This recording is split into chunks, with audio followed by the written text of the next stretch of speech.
Okay, let's talk about Acts just for a moment. Who are the main heroes or characters of Acts? Well, there are two superheroes, if you will, and then there are a couple of others that are kind of, I was AAA, okay? The two superheroes are Peter and Paul, and they parallel one another. Peter's the major hero in the first part of the book. He's the one who's giving most of the key speeches. He's the one through whom Cornelius, the first Gentile, comes to the Lord. And then Paul is the hero in the second half of the book. He has a special calling to take the gospel to Gentiles en masse. And then it's his arrest that leads to many speeches where Paul gets to lay out what the call of God is and the program of God is. So those are our superheroes. Then we've got a whole another tier of very important figures, people like Barnabas, who give of their possessions and show what a helpful believer is like and how he helps kind of almost operate as the glue that holds the community together.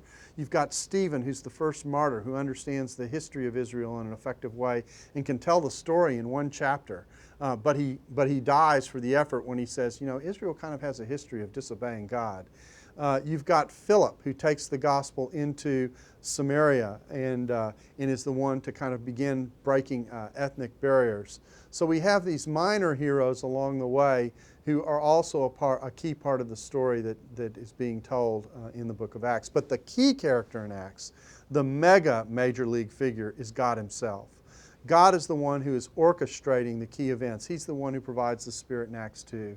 He's the one who produces the dreams that pull Peter and Cornelius together in Acts 10. He's the one who appears to Paul in Acts 9, and that story gets told 3 times. It's so important.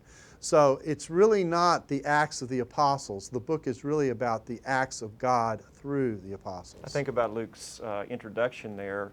He actually says this is about the continuing work of Jesus. That's right. It's not that Jesus is finished with His part, having been exalted after you get past those first few verses of Acts. That's right. Jesus is continuing to work through the power of the Spirit in the church. Exactly. And so this empowerment is actually the core of the gospel story that Luke, Acts together is telling. We need to remember that Luke and Acts are actually a single piece of work in 2 parts that Luke is telling. It's the one part of the Bible where the Jesus story is connected to the church story by the same author. And in this combination, we see in Luke the anticipation that the way you will know the new era and the Messiah has come, John the Baptist tells us this, is the one who brings the baptism of the Spirit. And the baptism of the Spirit is the empowering for witness and the enablement to have the sense that you are God's child. That comes in chapter 2, and as a result of what happens in chapter 2, the word goes out and penetrates the world and eventually goes all the way from Jerusalem to Rome.